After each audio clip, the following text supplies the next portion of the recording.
Hello, welcome to the second NeatTools demonstration video. For this I'm going to be doing another simple NeatTools program that demonstrates some different modules and some of the ones that we've already used. So the first thing I'm going to do is open up the display toolbox, and for this one I need the integer module and the button, switch, and that will do for now. Under the digital logic toolbox, the one I'm going to show you today is the accumulator object, which is this one with the little stair picture on it. Okay, so let me drag that out. As I mentioned in previous ones, NeatTools modules have inputs and outputs along the side. Generally, the main input is on the left and the main output is on the right, and usually some sort of auxiliary input or output is on the top or the bottom. In the case of the accumulator object, the top input is essentially the on-off switch for the module.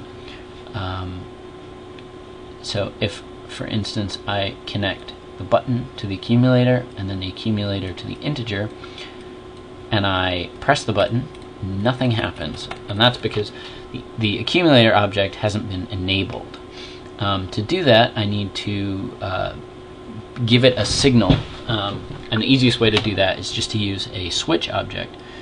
So if I connect the switch object up to the accumulator, I can now turn the accumulator on or off by pressing the switch.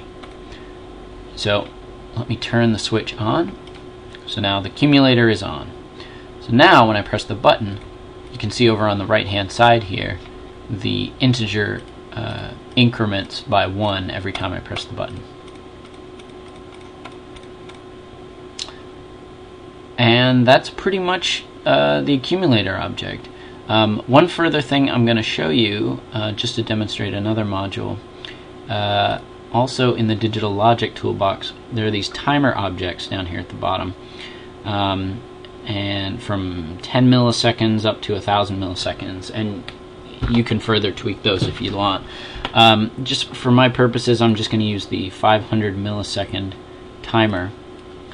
And what this will do is every 500 milliseconds in this case, it will send out a pulse to the accumulator object. So instead of me pressing the button, it will do it automatically on that time. So let me connect that up, and you can see the accumulator object is away. It's counting up by 1 every half a second. If I turn it off, the number resets to 0, and then when I turn it back on, it begins counting again from 0 every half a second. Okay, well, I hope you enjoyed that, and I look forward to seeing you in future videos.